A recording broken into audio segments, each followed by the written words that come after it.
Assalamualaikum, apa khabar kawan-kawan? Bertemu kita lagi dalam rancangan Kejaya. Kali ini seperti biasa, rancangan Kejaya akan memaparkan satu lagi kejayaan yang menarik untuk mengetahukan kawan. Manalah tahu daripada apa yang kami paparkan ini, ada kawan-kawan yang ingin menukar cita-cita mereka selepas tamat persekolahan. Kejayaan terletak di tangan kita. Ilmu disertakan dengan minat akan membolehkan kita membina kejayaan kita dengan lebih cemerlang.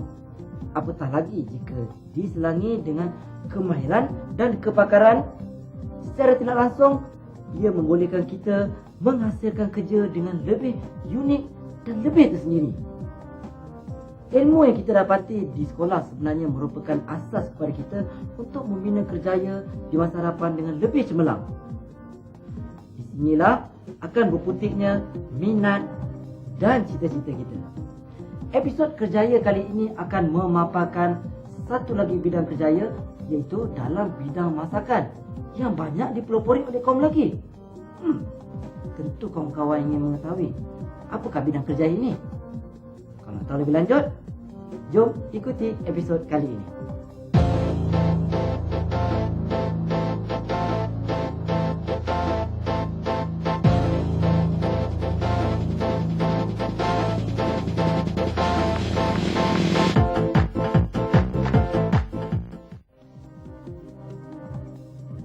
Kawan-kawan yang berminat untuk menceburi bidang masakan ini suatu hari nanti, bolehlah belajar dan menimba pengalaman di sini ataupun di luar negara. Seperti yang diterangkan tadi, bidang chef ini terbagi pada beberapa bahagian. Chef juga mempunyai turutan pangkat yang tertentu. Jawatan seperti Executive Chef selalunya disandang oleh bangsa asing. Tetapi hari ini, kita akan berkenalan dengan seorang Executive Chef terkenal yang telah membuktikan bahawa bangsa kita pun boleh bersaing maju seperti bangsa lain. Kita bertemu dengan Chef Jasman.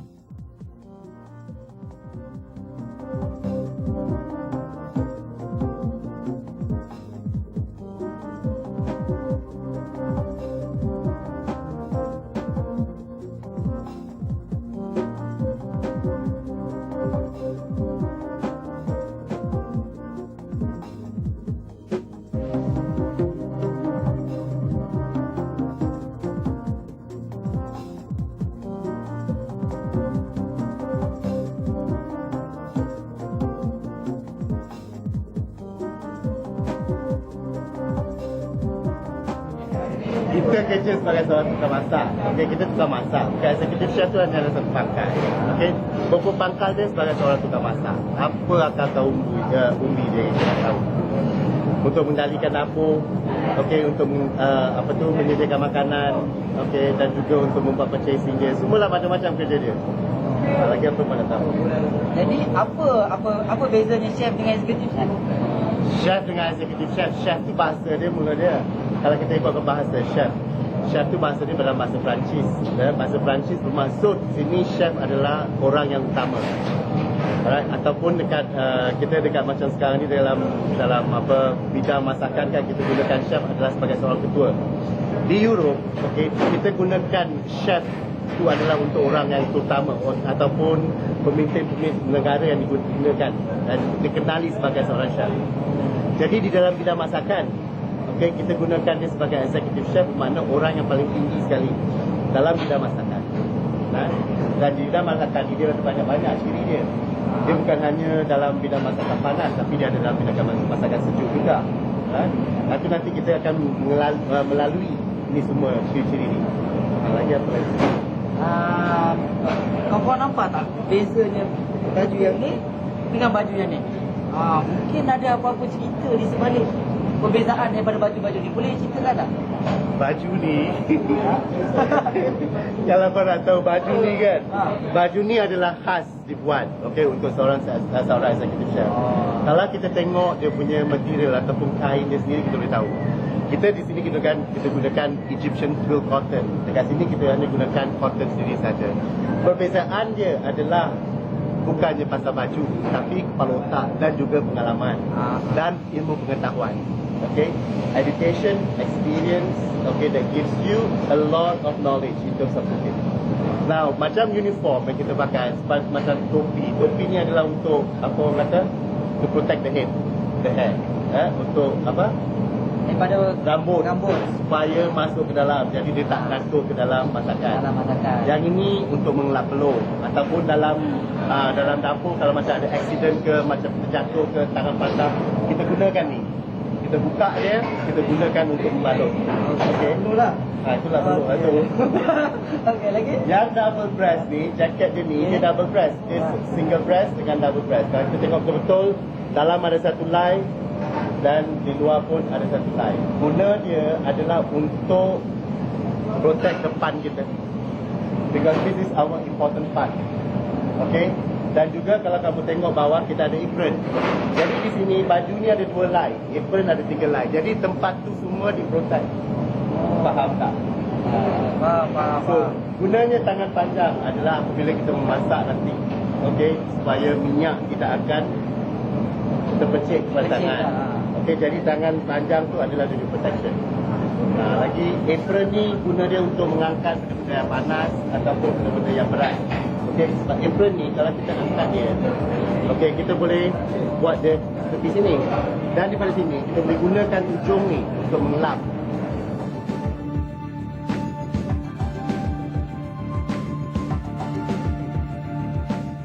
Profession sebagai executive chef. Tentu kawan-kawan pernah mendengar bidang kerjaya ini, bukan? Untuk pengetahuan kawan-kawan, chef terbagi kepada beberapa bahagian seperti chef hiasan, chef masakan negara luar, chef masakan Malaysia dan lain-lain. Tetapi untuk menjadi seorang chef bukanlah perkara yang mudah, kawan-kawan. Kita perlu ada ilmu, kemahiran, keyakinan dan kebolehan tersendiri. Kerjaya sebagai chef turut membantu mempromosikan negara atau lebih tepat lagi menjadi duta makanan yang memperkenalkan makanan negara kepada pelancong asing. Malam ni kita ada satu majlis perkahwinan dan makan malam Muhaini binti Muhammad dengan Nazrul bin Muhammad Idrus. Tapi sekarang ni kan yang dia punya tetamu kehormat adalah Sultan Azlan Shah dan juga Ketua Menteri Melaka dan juga kerabat-kerabat diraja daripada negeri Perlis dan juga negeri Perak dan juga Kelantan yang datang pada malam ni. Jadi kalau kamu tengok persiapan yang kita buat sekarang ni kan adalah untuk seramai 1,200 orang. Bermakna dekat sini dalam ruang makan ni kita boleh muatkan 120 meja. Satu meja 10 orang. Dan juga kita akan utamakan ciri-ciri masakan Melayu kita dan juga cara menyediakan dan mempersembahkan makanan tu. Jadi makanan kita pun ada taraf dia, bukan hanya taraf dekat curug buffet je. Tapi dalam banquet dining kita pun ada first class service. Jadi di sini kita dapat lihat chef juga mempunyai daya kreativiti yang tersendiri untuk menentukan semua benda-benda ni. Boleh ceritakan selain daripada kreativiti ni, ada lain-lain tak yang perlu dilakukan oleh seorang chef? Kreativiti ni terpulang pada sendiri lah. Tengok macam mana, itu sebab kalau kita ada pengalaman, kita ada dia punya ilmu pengetahuan. Dan juga kalau kita merantau, kita dapat tahu macam mana kita nak menaikkan taraf tiap-tiap satu majlis tu ataupun tiap-tiap satu makanan tu. Tak. Sini kita follow basically more on the European concept. Kebanyakan masakan-masakan Melayu kita, kalau kita buat, dia tak semacam ni. Tapi sekarang ni dalam 5-star hotel ataupun 5 bintang kan, kita gunakan the cream of the crop. That means yang paling terbaik kan. Saya dimaklumkan pada ketiga ini mereka semua sedang menyediakan hidangan untuk majlis perkahwinan diraja. Pasti mereka memerlukan ketelitian dan kesungguhan kerana mereka semua pasti mahukan para pelanggan tidak kira taraf dan keturunan berpuas hati dengan layanan yang telah diberikan. Lihatlah Chef Jasman. Beliau begitu tenang menjalankan tugasnya. Bukan senang memikul tanggungjawab ni kawan-kawan. Nak tahu lebih lanjut? Mari kita dengar penerangan Chef Jasman.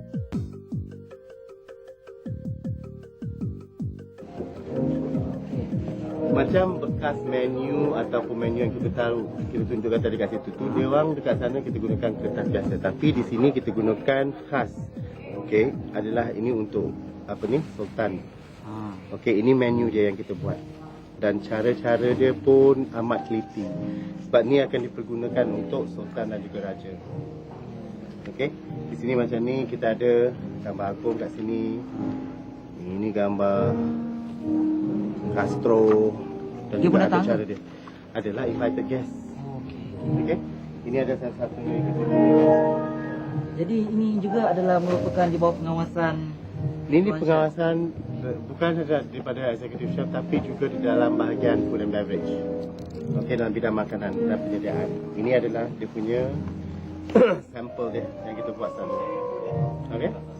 Now, sekarang ni selain pada gubahan bunga yang kita buat untuk meja-meja, tapi di meja panjang ni kita gunakan gubahan dibuat daripada bahan buah-buahan.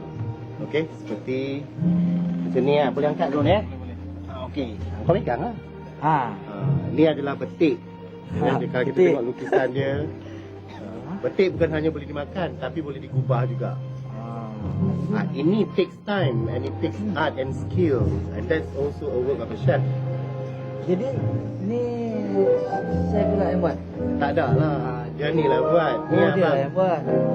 Ni chef ni yang buat, nama dia Chef Harun. Jadi Dia yang buat. Hampa tanya lah dia. okey. Abang apa bezanya? Kira abang memang chef untuk bahagian ni je ke ataupun bahagian buat bahagian carving buah, bahagian buat ais carving. ya? Jadi perbezaannya dari segi itu saja. Jadi selain daripada tugas-tugas ni ada tugas lain yang abang buat? Buat ais carving. Tugas eksekutif chef ni bukan mudah kerana banyak tempat untuk dikawal selia untuk memberikan hasil yang terbaik untuk pelanggan. Seorang chef yang berpengalaman semestinya tahu pelbagai masakan, sama ada masakan tempatan ataupun di luar negara.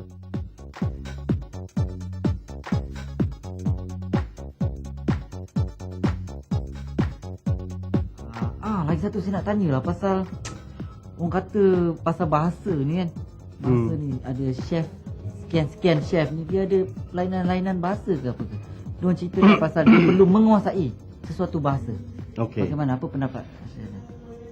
Kalaulah katakan kamu nak jadi seorang chef yang bertaraf antarabangsa, bukannya kata kita tak boleh mengutamakan bahasa Melayu. Memang kita boleh mengutamakan. Tapi bila kita go into international circuit bermakna kita bertaraf antarabangsa. Di sini bukan hanya bahasa Melayu yang patut kita kuasai, tapi bahasa seperti bahasa Perancis, German, Italian, Spanish, English.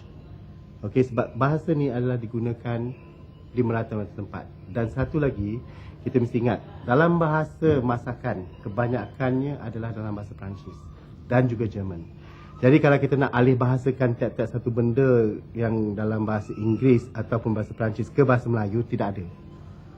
Jadi dalam bahasa Inggeris kita katalah the power of knowledge, it all depends on the language that you learn. Also that you have to know these languages, because chef ni bukan hanya dalam bahasa Melayu saja. Dia bahasa antarabangsa. Terutama sekali macam masakan-masakan yang kita ada. Okey, kita beri satu contoh macam mayonnaise. Apa bahasa dia bahasa Melayu? Tak ada. Dalam bahasa Cina pun tak ada. Tapi mayonnaise tu basic dia punya usul asal dia daripada bahasa Perancis. Hanya dialih bahasakan kepada orang putih dengan dia punya ejaan aja berlainan. Tapi dia punya pronunciation ataupun cara cakap dia memang super. Mayonnaise. Itu satu je. Banyak lagi benda-benda lain yang kita tak boleh alih bahasakan kepada bahasa Melayu. Sebab tak ada bahasa Melayu translation dia. Walaupun kita rujuk kepada kamus, tak ada. Mengikut kata Chef Jasman, pengalaman dan kepakarannya telah diiktiraf oleh negara luar. Bukan mudah untuk mendapat pengiktirafan dari negara luar atau kawan-kawan. Chef Jasman banyak menimba pengalaman di hotel bertaraf antarabangsa. Selepas tamat belajar di UiTM, beliau mengorak langkah mencari pengalaman di luar negara selama 15 tahun. Dengan ilmu dan pengalaman yang ada, beliau begitu dihormati di kalangan chef yang lain. Hai, lama tu. Apa chef ada dapat 4 master kan? Salah 3 je. 3? Boleh cerita tak sikit pasal tu? 3 Master tu adalah dia punya, satu adalah Master Chef daripada Amerika. Yang kedua Maître de Cuisine de France daripada Paris, dan juga lagi satu daripada Switzerland. Ini 3 Master Chef yang saya ambil. Kita dalam bidang masakan kita tak ada PhD, kita tak ada Master's Degree. Master's Degree ni adalah certification program. Jadi bermakna kamu mesti bekerja selama sekurang-kurangnya 10 tahun sebagai seorang executive chef. Kemudian kamu mesti ada sekurang-kurangnya 15 orang apprentice dalam jangka masa 10 tahun tu. Okey, dan kamu mesti menguasai bahasa Jerman, Perancis dan juga Italian. Ini adalah 3 bahasa yang paling penting dalam bidang masakan selain pada bahasa Inggeris. Okey. Sesudah tu kamu duduklah dia punya exam. Certification dia selalu macam saya duduk di the Swiss Master Chef Certification. Dia memakan masa selama 2 bulan. Okey, jadi kita daripada pagi sampai ke malam kita buat kerja sebagai seorang tukang masak di dalam satu hotel. Dan program dia berjalan selama 2 bulan, dan di dalam jangka masa 2 bulan tu dia akan memberi peperiksaan teori dan juga peperiksaan praktikal.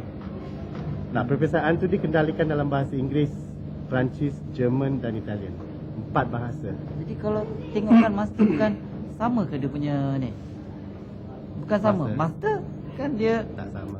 tak sama ah? Tak sama. Setiap negara lain-lain dia punya ni. Lain. Dia punya kriteria dia lain. Master semua orang boleh jadi master, tapi master untuk tukang masak bukannya senang. Kita mesti ada satu pengalaman, kedua dia punya academic qualification.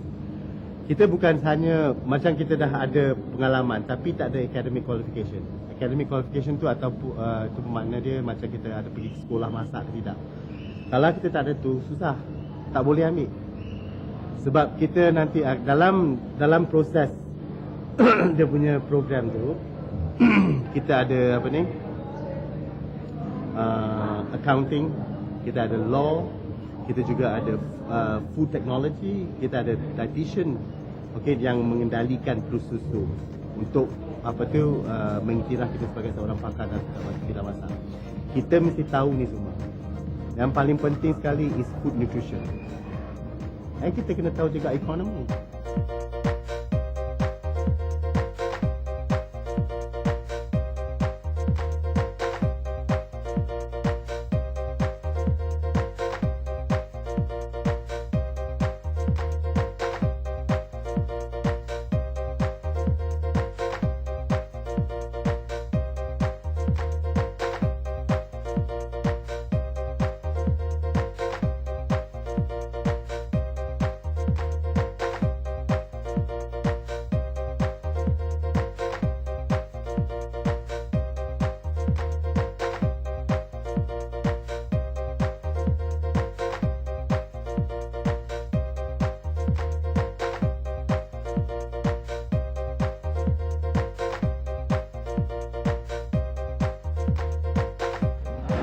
Dan ke nak buat semua ni? Nak cek satu-satu? Dari why tadi kita dalam tadi kan kita tengok charta tu macam mana progresnya ataupun organisation chart. So when that organisation chart kita buat dalam office, so actual dia ni ada. This is what you see. Jadi kita tiap-tiap satu kerja tu kita plan dia dengan teliti. Bukan tukang masak ni masak aja, tidak. Macam sayur tu kita masak tadi dalam setengah jam kemudian kita masak. Jadi dia punya sayur tu masih lagi keras, masih lagi edible. Kalau kita masak pagi tadi memang tak boleh pakai lah. Jadi training dia punya apa tu information dia daripada dalam office hari tu, kemudian reality dia ni. Jadi masak dia pun memang kena ikut timing betul-betul lah. Memang ikut timing. Kalau tidak nanti kan rendang tu jadi hancur. Udang dia kalau kamu tengok sekarang udang dia masih lagi udang, belum lagi dah kering. Okay, kalau kamu tengok dalca dia dan juga ayam masak madu dia dan juga Chinese mixed vegetable dia. It's still fresh so you can eat. Okay, selepas ni bila diletak kat sana, dia akan buat proses steaming. Dia steam dekat dalam lah, slowly. This is slowly steaming. This is what we call the doom. Okay, this is the doom. And the doom has a cover. Dia ada penutup dia. Nanti sekejap lagi kamu nampak penutup dia akan masuk. Penutup dia. Untuk menjadi chef, seseorang itu perlulah mempunyai minat dan berusaha mencari ilmu di dalam atau di luar negara. Jadikan Chef Jasman ini sebagai contoh. Kerana ketabahan dan kecekalannya, beliau berjaya menjadi eksekutif chef yang selalunya dimonopoli chef negara luar. Chef perlu bijak berinteraksi, sama ada dengan pelanggan ataupun chef yang lain. Lihatlah kepakaran chef kita ni. Beliau mengetahui semua daging atau buah-buahan yang dihantar oleh pembekal sama ada segar ataupun tidak. Chef yang berpengalaman dan berilmu pasti tahu yang mana yang terbaik.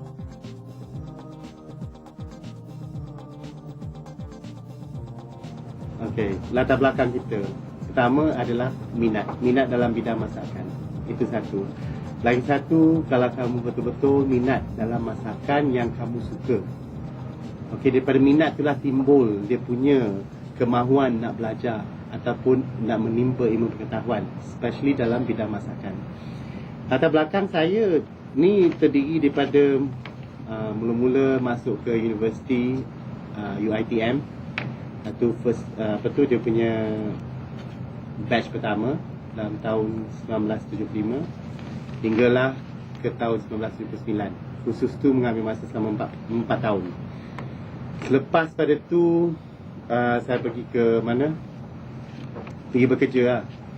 Bekerja dan membuka hotel di Golden Sands, Pulau Pinang, dan kemudian ke Shangri-La Kuala Lumpur dalam tahun 1985. Itu selepas kembalinya saya daripada Amerika.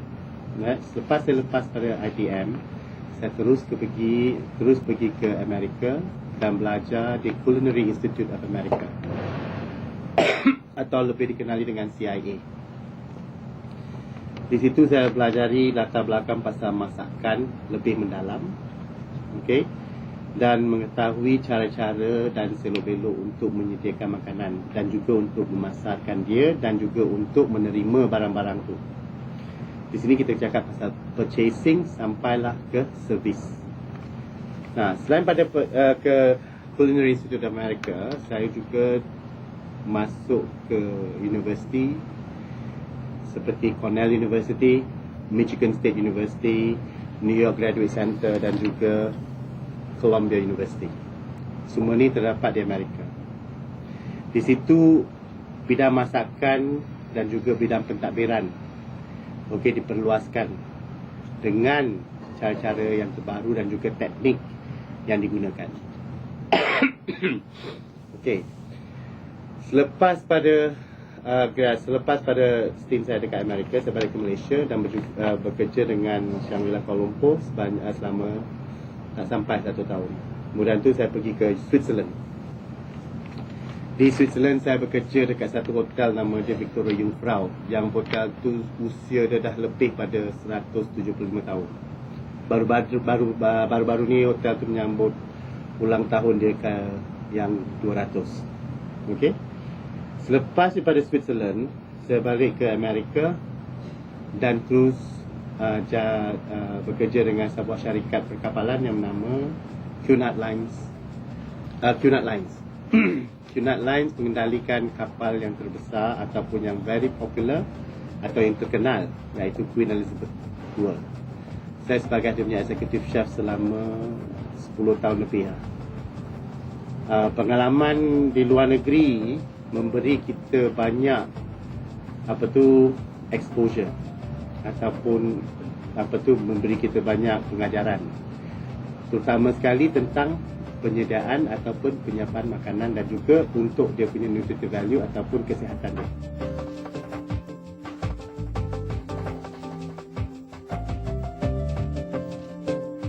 Bagaimana kawan-kawan?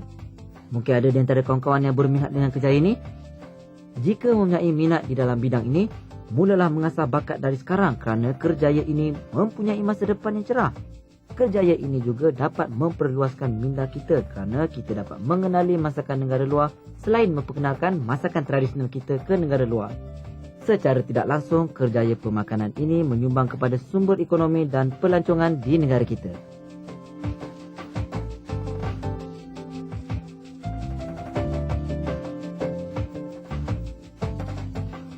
Kesimpulannya, apa jua bidang kerjaya yang kita impikan di masa hadapan, pasti akan dapat kita capai dengan adanya usaha dan kerajinan yang bersungguh-sungguh dari dalam diri kita sendiri.